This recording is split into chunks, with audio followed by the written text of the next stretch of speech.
Everything a narcissist tells you they would not do to you, they often do to you. And everything a narcissist tells you they would do to you, they often don't do to you.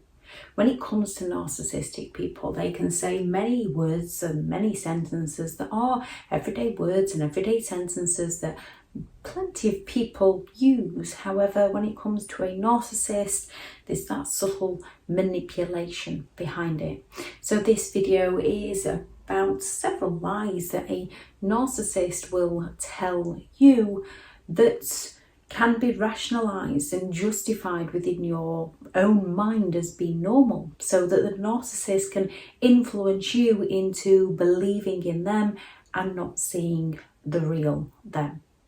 Thank you very much to all the returning subscribers and your continued support with the channel. If you are new to the channel, I'm Elizabeth Shaw. This channel is all about the narcissist personality disorder, to give you more understanding of the people you might be dealing with in your life, how to handle yourself around those people if you cannot go no contact, and different methods to find what works for you to help you overcome narcissistic abuse.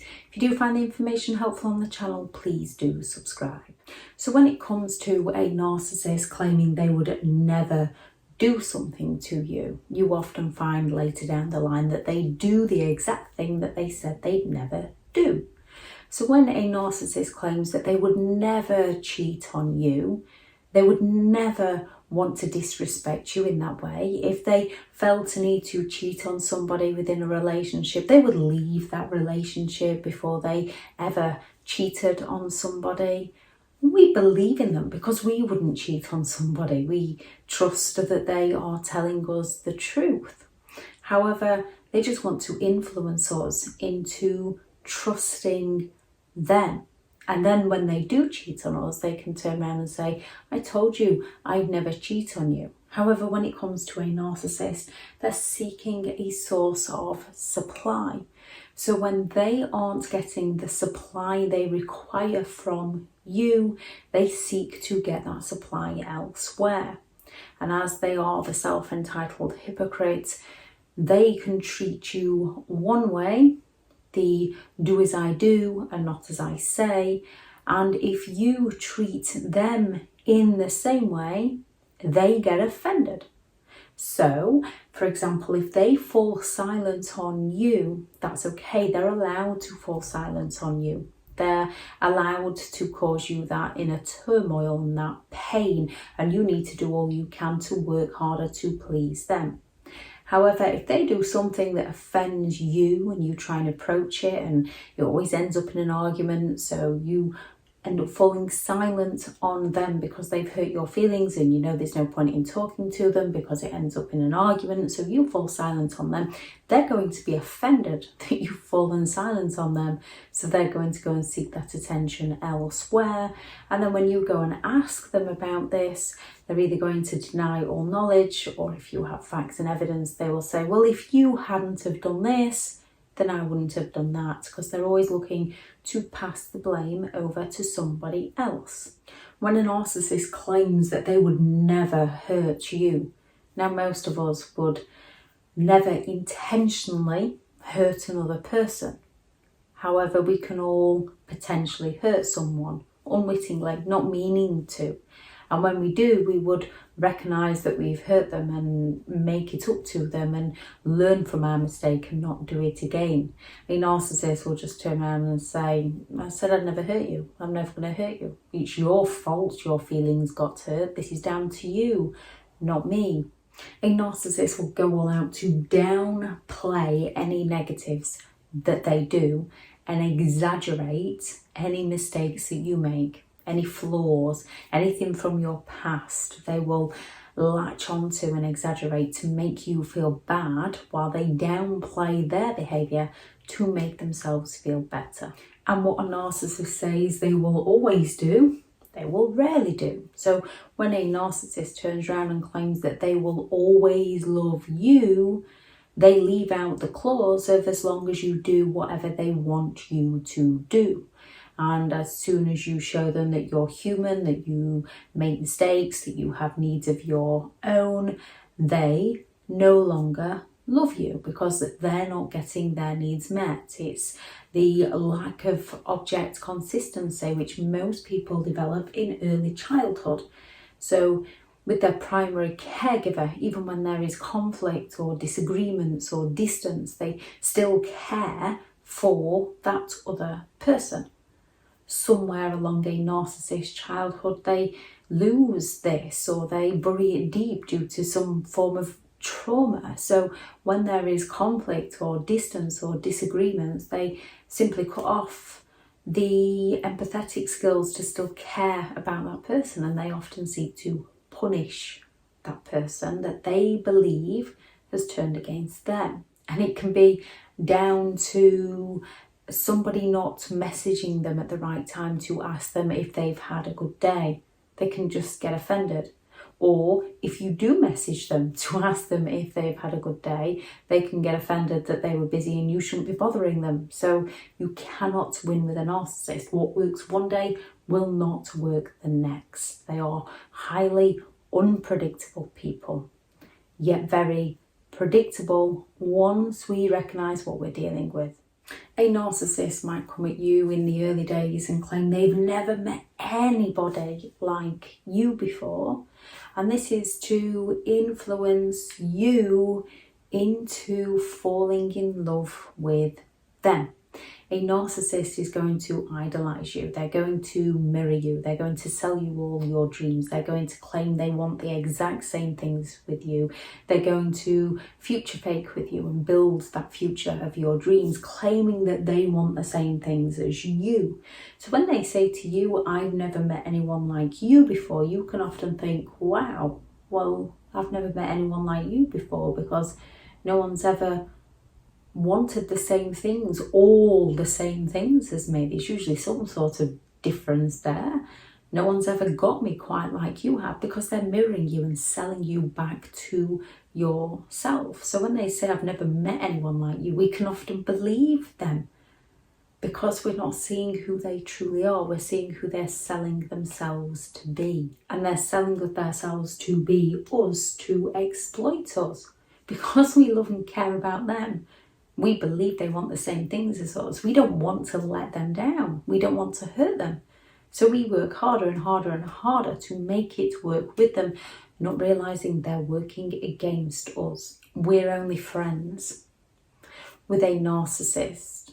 When they claim that somebody's only a friend, it's usually a very valuable side piece for that narcissist that they can go and get attention from when they believe they're not getting the attention they're entitled to from you. And more often than not, that very person that they deny all knowledge about, when you do inevitably split up, when the narcissist discards you or when you end up with them, that only friend is often the very person that the narcissist moves straight in with, because nobody falls in love faster than a narcissist who needs a place to stay and somebody that they can use to hurt you, to seek revenge on you, because they believe you went against them because they could no longer control you. No one throws a bigger tantrum more than a narcissist who's losing control of somebody else's mind. They seek to get the attention elsewhere, and if they can do that by punishing you, they will, which is why it's always advisable to block them on social media, because all the dreams they sold you, they will be using those dreams to deliver to the new, because people do want similar things. So they will borrow your dreams to sell to the new while they figure out what the new likes, so that they can mirror the new person to the new person. And the dreams of yours that they're selling to the new, they will plaster all over social media to get at you. Narcissists do tell themselves, when we listen closely enough, they might have a friend that they no longer talk to, that they do not want you talking to, because that friend might inform you of who they truly are. And they will accuse that friend of being a liar. They will say things such as, I lent that friend loads of money because they've got addictions. So I was trying to help the friend out, although they never paid me back. And when I asked them, they accused me of lying to them. So I no longer have anything to do with that friend, when in reality it's a narcissist that's got an addiction. And then they might say, oh, I just have a flutter at the bookies now and again, not realising that now and again is every single day. Or there might be some form of alcohol addiction or drug addiction or sex addiction, whatever it is with that individual narcissist. They will be accusing their friend or their ex of having or doing as a reason as to why you shouldn't like that friend, why you shouldn't like that ex, why you shouldn't talk to that friend or ex, because that friend or ex hurt the narcissist oh so badly. And at some point in the future, you'll find out that it's actually the narcissist that is that person, as they will be doing those things to you, or you will recognise them doing those things to those around you. And a narcissist will come at you, and this is a partial truth, because they'll come at you and claim, after all I've done for you, because a narcissist only does for you to get something in return from you. Now, people can say with well-meaning intentions, if you've got a grandmother that's done an awful lot for their grandchildren, and the grandmother can recognise the grandchildren are busy and living their own lives, but when there is that one time, that one thing, and the grandchildren are a bit reluctant, you can potentially say, they have done an awful lot for you, just to sort of jog the memory and remind them to show a bit of respect, not to gaslight or manipulate or to get them to stop living their lives and serve themselves. They're doing it for the benefit of two third parties to help other people out. So people can use the words, after all I've done for you, and people can have done an awful lot for other people. And then when somebody breaks a promise, when someone has made a promise and then breaks that promise, and someone says, after all I've done for you, that person is hurt that the other person broke a promise and didn't stick to their end of the deal. When it comes to a narcissist, they will make a promise, they will break a promise, and then when you don't do something for them, they will claim, after all I've done with you, for you, to guilt trip you into doing something for them. And when they break promises on you, it's recognising that pattern of behaviour. When they break promises on you, when they say to you, after all I've done for you, it proves they only did those things for you to get something in return from you, not because they care about you. And when a narcissist claims, I don't want to argue with you, in one sense, they don't want to discuss the very thing at hand that needs discussing, usually because it's going to portray themselves in a bad light. So they want to hide and run away from it. And by claiming they don't want to argue with you, they're taking on the martyr role that they are superior and they are better because they don't want to argue. So you need to drop the subject. And if you don't drop the subject because you want to communicate, you want a conclusion, you want to compromise, you want understanding, you want validation, so naturally you want to discuss the situation, a narcissist can create an almighty argument and then blame it all on you and then say, I told you I didn't want to argue with you, it's all your fault that you're upset. Anything they can do to get away with their behaviour while blaming you. So when it comes to what people say and what people mean, we have to take our time in getting to know people for who they genuinely are and their patterns of behaviour.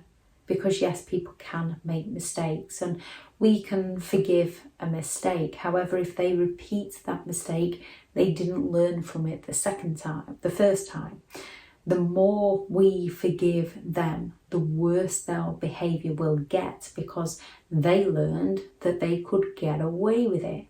When they repeat it a second time, they're just going to continue taking advantage of our forgiveness. Forgiveness is for you, whether you want to forgive yourself for allowing them to do the things they did, or whether you want to forgive them and distance yourself from them. There's a point for many people where you need to write down the negatives of what someone did, how someone treated you, so that you can break the trauma bond and so that you can break free. However, to let go of that resentment, sometimes some people get to a point where they remember the good times for what the good times were and recognise the bad times for why that person is no longer welcome in their lives, so that they recognise that the whole 5 years, 10 years, 25 years that they spent with that person wasn't a complete waste of time, because although the other person might have been coming with bad intentions, you lived that moment with good intentions. You lived that reality for what it was in that moment, so it wasn't a complete waste of time. But this again is based on individual people, individual opinions, individual perspectives. Your recovery is individual to who you are as a person and finding what works for you. If you are looking for further support, I have partnered with BetterHelp and their sponsored link is in the description if you'd like to take a look at that. If anyone has any thoughts on this video, please add those into the comments.